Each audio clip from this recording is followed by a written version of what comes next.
Dear friends, আসসালামু আলাইকুম। আজকে আমি ব্লেন্ডারে কিভাবে একটা টেবিল তৈরি করবেন সেই বিষয়টা দেখাবো।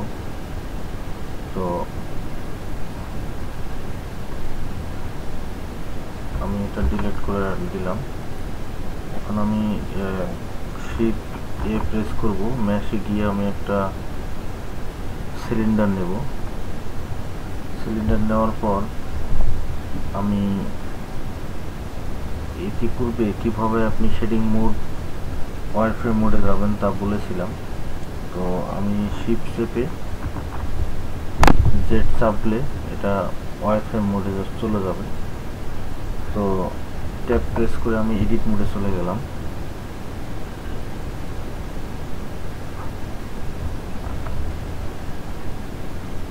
তো প্রথমে আপনাকে যেটা করতে হবে, আমি উপরের অংশটা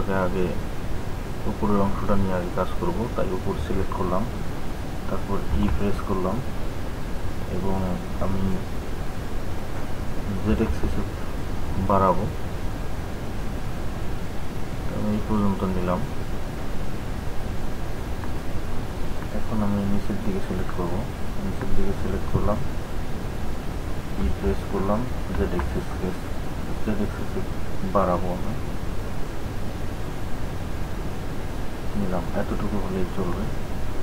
তো আমার বাড়ানো শেষ।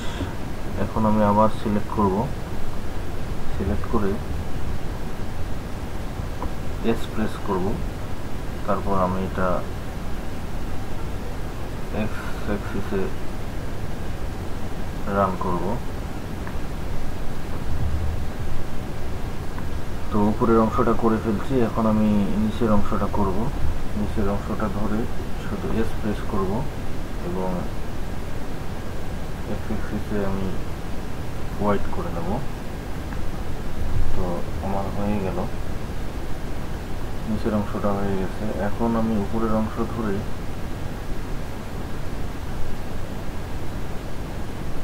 প্রেস করব এবং একটু বাড়ায় নেব, জেড এক্সিস একটু বাড়ায় নেব। নেওয়ার পর আমি এস প্রেস করব, এটা বাড়ায় দেব।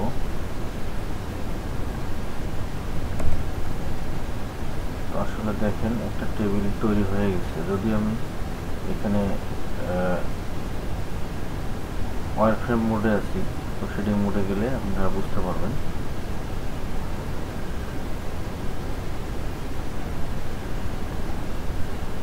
এখন দেখেন এই যে আমার টেবিলটা তৈরি হয়ে গেছে।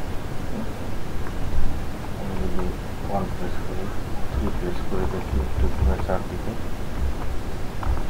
এই যে দেখেন উপরের অংশ, নিচের অংশ। তো আমরা এইভাবে একটি টেবিল তৈরি করতে পারি। তো আমি আগামী দিন দেখাবো কিভাবে আমরা এই টেবিলটি কালার করতে পারি।